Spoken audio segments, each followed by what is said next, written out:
Chapter 14 Learning to Live Together. When I think back on the next few weeks, I see that it was a sort of honeymoon. Like all newly matched couples, we faced a lot of work getting used to each other. The most basic things had to be negotiated. For example, bathroom issues. Women are always complaining that they have to train their new husbands or live in lovers to put down the toilet seat after they use it. First, I had to teach Shadow that, unlike me, most men stood when they peed. If they wanted to live with women, they remembered to put the seat back up before they did so and down afterwards, I told him. It turned out that Shadow thoroughly enjoyed the shower, but now, every morning, he had to be persuaded to get out before the water ran cold. One day I had an inspiration. I have a kitchen timer shaped like a little French chef. Nothing fancy, but just the man for the job. While Shadow turned on the shower, I slipped the little guy inside the door, wound up to yell his head off after 10 minutes. A reasonable time, I thought, for a shower and shampoo. When it rang, Shadow yelled as though a bomb had gone off behind the toilet. As he tore out of the bathroom, barely covered with a towel, I have to admit, he looked really scared, more than angry. What? I told him it was probably the pipes singing. It happens if you use too much water all at once, I said with the authority I could muster. After that, he was almost always out of the shower in a few minutes. I understand that the tactic was devious and manipulative, in what some could call a typically female way, but I would have done anything short of murder to ensure that I had hot water left for my shower and shampoo. At first, Shadow balked at shaving. The idea of dragging something sharp across his face made him turn pale, and it didn't help that I drew copious amounts of blood when I tried to show him how. My legs and his face turned out to be very different surfaces. And to be honest, I've never done all that well with my legs. But he finally got the hang of it on his own, practicing endlessly in front of the mirror. We decided that a totally bare face wasn't necessary. Soon he grew a mustache, almost as bristly and long as his cat whiskers. My small bathroom, with its small vanity, soon became overstuffed with all of these male things. Razors and shaving soap and stronger deodorants than I needed. Shadow even wanted his own blow dryer and brushes. Giving up, I found a dressing table in an antique shop nearby and put it in the bedroom, giving me a new, and frankly nicer, mirror to use while Shadow was busy in the bathroom with the old one.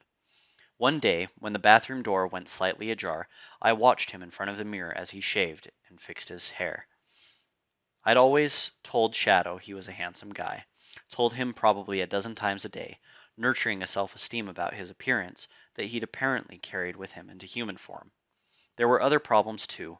I quickly found that characteristics I had found charming in a cat were not altogether appealing in a man. For example, I had often said that Shadow was like a voice-activated tape recorder. The minute he heard me talking on the phone, he sprang into action, which usually meant walking back and forth on the desk in front of me, sometimes actually sticking his tail in my face.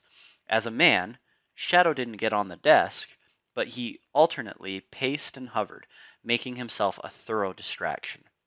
And now that he knew he could go with me when I left the house, he wanted to do that all the time. When I was running errands or just taking a walk, that was no problem. But if I was headed to the symphony or the opera, a lot of people would know me, and I wasn't prepared yet to introduce Shadow to colleagues and acquaintances.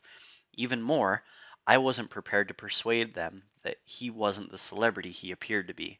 So I went alone, and he sulked for hours after I got back. I wasn't ready to introduce the man of my dreams to family either. I canceled plans with Amelia and stonewalled David on any questions he asked about my private life, in particular the handsome fellow who chased him away that night. Sally was harder to deceive. Worried about my state of heart and mind, she called regularly. If I didn't answer, she just called again. Eventually, I told her that Sam and I had resolved our problems and it was coming along well. Are you sure? Before she could ask questions I didn't want to answer, I broke in. Someone's at the door, Sally. I'll talk to you soon. And I hung up. Then one day, she called with some startling news. You get the Chronicle, don't you, Alice? Yes, I said. I even read it. Did you read the gossip column in the Chronicle? I'll have to look at it, I said, being polite. Some of the recent items might interest you. Oh? I asked. It looks like your old friend Sam has a new hobby. Really? I said, alarmed by her tone more than her words. Maybe it's the actor he looks like making a movie. Not according to the Chronicle, Sally said. In fact, the column refers to him as mystery celebrity because his agent threatened to sue if they used his name. That's what makes all this also curious. What's curious? Buying $2,000 worth of underwear from Willis Rashford and then refusing to pay the bill. $2,000, I said, remembering a bill for $1,500. Well, you know how newspapers exaggerate. And some of it was silk, she went on. I can only imagine what will happen when the real fellow finds out what's been going on here. I told you Sam was trouble. Apparently, when he's not pretending to be a cat, he pretends to be a movie star. Yes, I said, feeling a bit sick. And that's not all. A couple of days later, there was an item about that little shopping strip near you. The mystery celebrity was seen chasing women around the stores and down the street, making snuffling sounds like a pig. My God, I said. They must have been terrified. I'm tempted to call the Chronicle and tell someone what I know about your look-alike friend, but we don't know his name, so, well, anyway, please be careful. Yes, I said. Actually, I think he's better now. I'm sure there won't be any more trouble like that. I sounded confident, but I felt my fingers crossing as I said the words. After I got off the phone, I dug out the boxes that the underwear had come in, but I looked in vain for a bill. I spent a day or two off and on trying to think of how I could make things right. I wonder if I could just let it be. Maybe $1,500 wasn't such a large amount for a famous actor. And anyway, how could he find us? With the mustache, Shadow's resemblance seemed less close, I thought.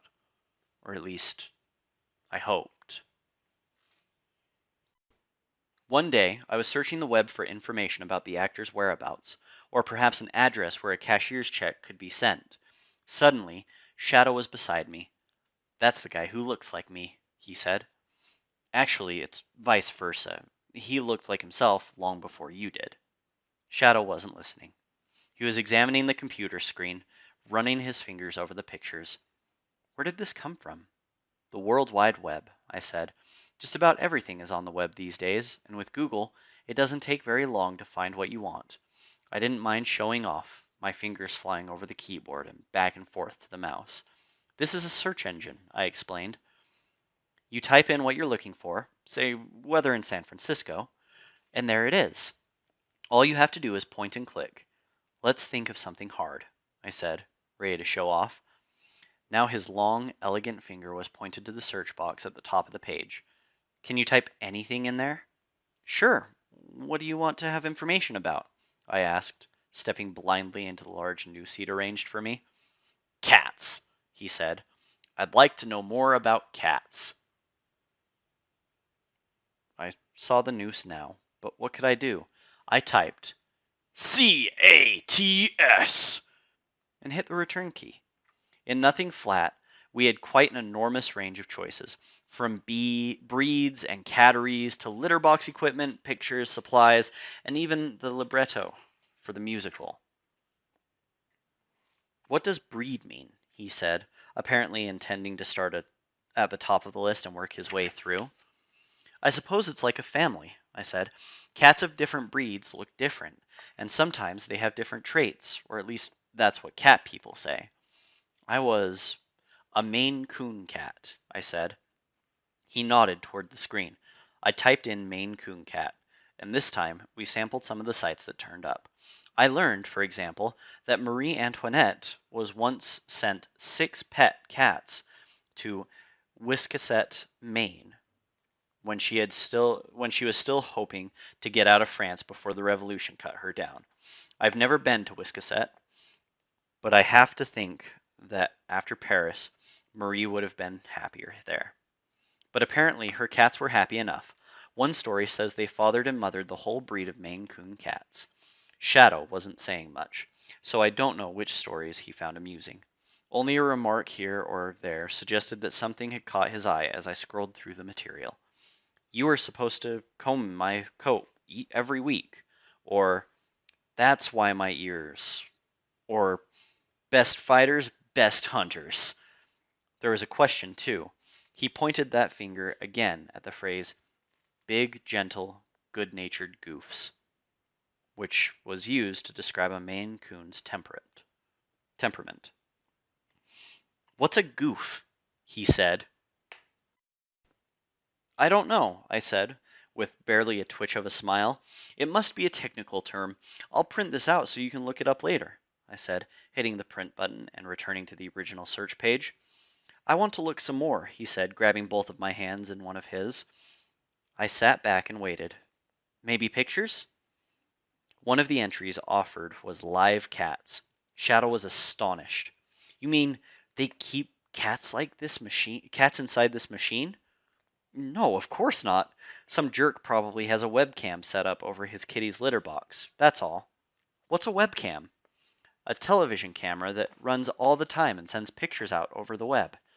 People have put all sorts of activities on the web, most of them not suitable for viewing. Well, I will be the judge of that, and I will not let you tell me what I can and cannot watch. He nodded as though it was a familiar idea. Let's look. Without thinking, I clicked on the first one, which was for an animal shelter someplace in the Southwest. The webcam was on, but all you saw was little cages with little pillows inside. The doors were open. Where are the cats? Shadow asked. I suppose they're out playing. Most shelters try to give the animals some exercise every day. They only lock everyone up at night. Lock them up? In those little cages? They put cats in there? His voice rose with every question. It's better than starving on the street, I said, or getting run down by some truck. I could see he wasn't persuaded. Shelters really aren't so bad, I insisted. You spent some time in one, if you'll recall. That's where I found you, or you found me. I was in a cage like that? Well, this is San Francisco, so it was a bigger cage. Actually, quite a bit bigger. I could stand up inside it. That wasn't a cage, Shadow said. That was a little room. I remember. It had a shelf where I could sleep and listen for people to come. I'm sorry, Shadow, but it was a cage. There was a lock on the door. You couldn't get out. It wasn't a cage, the man of my dreams repeated. I couldn't see any bars, and besides, I didn't want to get out, not until you came, and then you took me with you, so it wasn't a cage. Fine, I said, it wasn't a cage. And you were never on the street, I suppose, picked up by animal control with a chest infection and half your fur gone. His eyes narrowed. I don't remember that, he said. I remember being in a little room. I remember you coming to get me. I've always wondered how you ended up on the street. Do you remember that? I don't think so, he said, reaching past me to the mouse. I'd like to play with this for a while. How could I stand between a man and my computer? I took a shower and got dressed, made my bed and cleaned up the kitchen, read a few chapters of a book, checked in by phone with Amelia and Sally, rummaged in the refrigerator for something that would make lunch. All that time, that was such a long sentence, my God. All that time he sat in front of my computer. The only sound was the clatter of the keyboard and an occasional muttered remark. Shadow didn't come away from the computer until dinner was on the table. At the coffee shop, he began before he'd even sat down, there's a man who has a little black case that has a keyboard and a screen inside it. Like yours, only smaller. Laptop, I said. Do they have laptops with search engines inside? They all come that way, and most coffee shops have Wi-Fi, so you don't need a phone line. She still has dial-up? My God, when was this written? Okay, let's figure this out. Copyright 2008. Jacqueline Tasch, do you have dial-up? My God, there is so much better internet out there. And it's upsetting that that's the most upsetting part about this book thus far. That's a lie. I really wanted cat bonage. That's good, he said, getting up from the table, grabbing his sandwich and turning back toward my office. I'd like one. Laptops are expensive, Shadow, I frankly complained. People who aren't rich always think that people who are shouldn't mind spending money, but rich people do mind. At least I mind. Not all the time, but often enough. What will you use a search engine for anyway? To search, he said simply and returned to the computer. I went out the next morning and bought Shadow a laptop, and in doing so, I fell into still another trap, this one rather painful. We had barely unpacked it and determined that everything worked when he tucked it up into the companion case I'd bought and grabbed his jacket. "I think I'll take a walk," he said. "See what's happening in the neighborhood. Maybe go by the coffee shop." I didn't hear an invitation, but I decided to assume one. "I'll get my sweater and be with you in a second." "No, this is something I need to do by myself," he said. As he passed me, he stroked my head gently. "No, don't you be worried. I won't be gone for long. I'll certainly be back by supper time." This was, word for word, what I had said to him so many times as I left on some errand or another. I sat on the floor until I heard the gate clang downstairs. Then I went to the window. He was striding across the street in that manly way of his. I held my breath at the intersection, but he stopped and watched for traffic before he stepped out, and then he was across and down the sidewalk and out of my sight. I often heard friends talk about sending their kids off to school for the first time. It's such a worry. The moms always say, letting the kids walk alone in a place full of dangers. But that's just the half of it, I think. The other half is knowing that even if they come back safe, everything between you will be changed. They won't need you anymore.